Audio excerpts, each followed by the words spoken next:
നിങ്ങളുടെ സ്വപ്നങ്ങളെ പിന്തുടരാൻ ആഗ്രഹമുണ്ടോ? ജോലി തിരക്കാണോ തടസ്സം? വിഷമിക്കേണ്ട, ബാസ് സ്റ്റഡി സെന്റർ നിങ്ങളൊപ്പം ഉണ്ട്.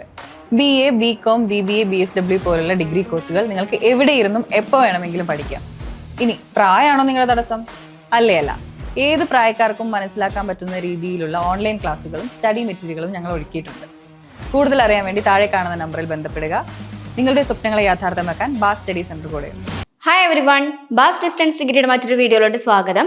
അപ്പോൾ ഇന്നത്തെ വീഡിയോയിൽ നമ്മൾ ഡിസ്കസ് ചെയ്യാൻ പോകുന്നത് ശ്രീനാരായണ ഗുരു ഓപ്പൺ യൂണിവേഴ്സിറ്റിയിൽ നമുക്കിപ്പോൾ സെക്കൻഡ് സെമിസ്റ്റർ ക്ലാസ്സുകളൊക്കെ സ്റ്റാർട്ട് ചെയ്തിട്ടുണ്ട്. അപ്പോൾ സെക്കൻഡ് സെമിസ്റ്റർ സബ്ജക്റ്റുകൾ ഏതൊക്കെയാണെന്നുള്ളത് പലർക്കും വരുന്നൊരു സംശയമാണ്. അപ്പോൾ ഏതൊക്കെ സബ്ജക്റ്റ് ആണ് നിങ്ങൾ ചൂസ് ചെയ്യേണ്ടതെന്നുള്ള കാര്യങ്ങൾ, അതുപോലെ തന്നെ സബ്ജക്റ്റ് ചൂസ് ചെയ്യുമ്പോൾ എന്തൊക്കെ കാര്യങ്ങൾ നിങ്ങൾ ശ്രദ്ധിക്കണം എന്നുള്ള കാര്യങ്ങളാണ് ഇന്നത്തെ വീഡിയോയിൽ ഡിസ്കസ് ചെയ്യാൻ പോകുന്നത്. അപ്പോൾ ഡീറ്റെയിൽ വീഡിയോയിലോട്ട് പോവാം.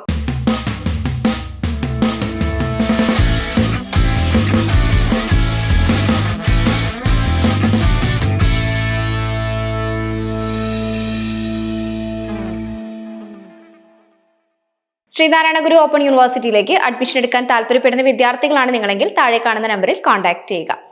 അപ്പം നമ്മൾ പറഞ്ഞതുപോലെ തന്നെ ശ്രീനാരായണ ഗുരു ഓപ്പൺ യൂണിവേഴ്സിറ്റിയിൽ ഇപ്പം നമുക്ക് മെയിനായിട്ട് വരുന്ന സബ്ജക്റ്റ് ഏതൊക്കെയാണെന്ന് വെച്ചിട്ടുണ്ടെങ്കിൽ, അതായത് ഇപ്പം സോഷ്യോളജി ആണ് നമ്മുടെ സബ്ജക്റ്റ്. ആ സബ്ജക്റ്റിൽ വരുന്ന മെയിൻ പേപ്പേഴ്സ് ഏതൊക്കെയാണെന്ന് വെച്ചാൽ, ഒന്ന് നമുക്ക് ക്രിമിനോളജി ആണ്, രണ്ടാമത്തെ പേപ്പർ വരുന്നത് reading and writing in English ആണ്, മൂന്നാമത്തെ പേപ്പറായിട്ട് നമുക്ക് വരുന്നത് ജനറൽ എക്കണോമിക്സ് ആണ്, നാലാമത്തെ പേപ്പർ വരുന്നത് സോഷ്യോളജി ഇൻ ഇന്ത്യ.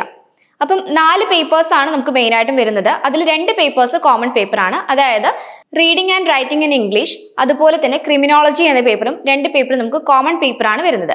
അപ്പോൾ ഓരോ സബ്ജക്റ്റ് നിങ്ങൾ ചൂസ് ചെയ്യുമ്പോഴും പ്രത്യേകം ശ്രദ്ധിക്കണം. നിങ്ങൾക്ക് പഠിക്കാൻ പറ്റുന്ന രീതിയിലുള്ള സബ്ജക്റ്റുകളാണോ നിങ്ങൾ ചൂസ് ചെയ്യുന്നത് പ്രോപ്പറായിട്ട് ചെക്ക് ചെയ്തിട്ട് വേണം ഓരോ സബ്ജക്റ്റും ചൂസ് ചെയ്യാനായിട്ട്.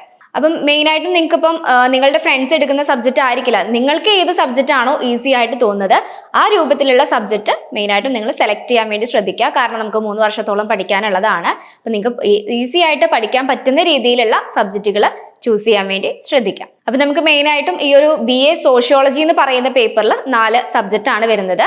4 സബ്ജക്റ്റും നിങ്ങൾക്ക് ഈസി ആയിട്ട് പഠിക്കാൻ പറ്റുന്ന രീതിയിലുള്ള സബ്ജക്റ്റുകൾ തന്നെയാണ്. അപ്പം 3 വർഷം കൊണ്ട് തന്നെ നമുക്ക് ഈ ഒരു കംപ്ലീറ്റ് സബ്ജക്റ്റും നിങ്ങൾക്ക് ഈസി ആയിട്ട് പാസ്സാവാനും വേണ്ടി സാധിക്കും. അപ്പോൾ ഇനി ഈ ഒരു സബ്ജക്റ്റിൽ എന്തെങ്കിലും ഡൗട്ട്സോ കാര്യങ്ങളോ വരുന്നുണ്ടെങ്കിൽ നിങ്ങൾക്ക് താഴെ കമൻറ്റ് ചെയ്യാവുന്നതാണ്. ഇതുപോലുള്ള മറ്റൊരു യൂസ്ഫുൾ വീഡിയോയുമായി വീണ്ടും കാണാം. താങ്ക്